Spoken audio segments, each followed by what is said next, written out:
What I can't see, I can't overparent. Parenting holiday lessons, channeling my Kirsty Allsop. Kirsty Allsop, apparently the worst mother in Britain right now for allowing her 15-year-old to go interrailing, has come out swinging. And good for her. I'm Camp Allsop.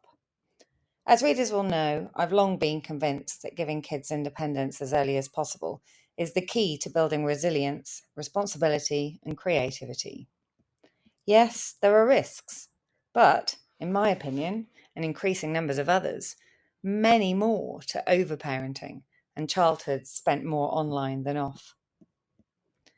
Having said that, it's all been a little academic to my own parenting of 3 under 5s, 6, 7, 8, until now, with the eldest just short of 11.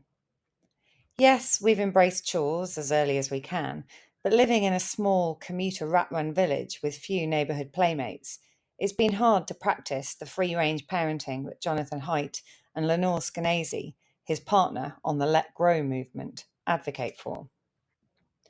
Recently, we've started letting the kids sleep out in a shed in the garden, to wander off on solo errands during trips to our small market town, and take the puppy out by themselves.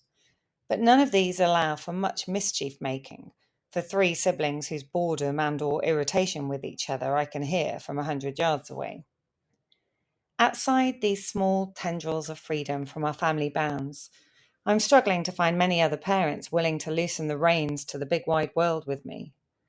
Instead, there are nervous texts in WhatsApp, checking whether a child will know anyone at an upcoming summer camp, fretful concerns over first sleepovers away from home, chaperones for ice cream hangouts, and packed agenda playdates full of allergy warnings and online waivers. Holidays provide the perfect opportunity.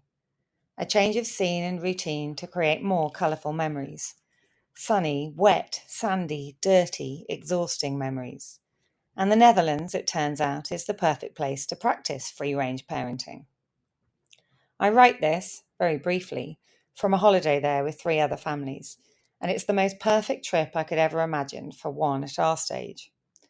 We're all camped separately within a huge site of static mobile homes, safari tents, and open camping fields that wrap around a cheesy water park and a refreshingly relaxed theme park. It's without a doubt the last kind of holiday the well-travelled young professional me would ever have thought I would enjoy.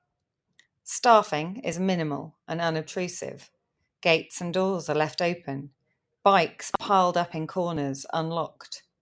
Queues are almost non-existent, and there's not a health and safety Nazi to be found, unlike in the UK. It's all so refreshing, and our 8 cumulative kids aged 6 to 12 are living their best free-range lives, disappearing for hours on end until their stomachs send them back to raid one of our various fridges. There have been endless hours in sandpits, on table tennis tables, noisy games of Uno, beach volleyball to a blaring Top Gun soundtrack, an impromptu gymnastic display cheered on by spectating strangers, bike races weaving through chilled-out pedestrians, and a competition to see who can ride the biggest roller coaster the most times. My daughter, victorious on 22. There's also been a twisted ankle, some nasty scrapes and bruises, a lot of exposure to swear words, and apparently the offer of a cigarette from a 14-year-old loitering around the sandpit, plus a few negative ramifications from slagging off Dutch football players. That we know about.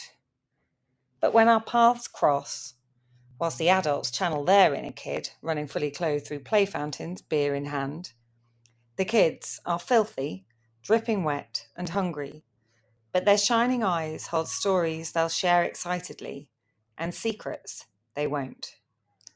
And I've realised I don't want their secrets. They're their bonds of friendship. My new mantra: what I can't see, I can't overparent. No one has asked for a device since we got here.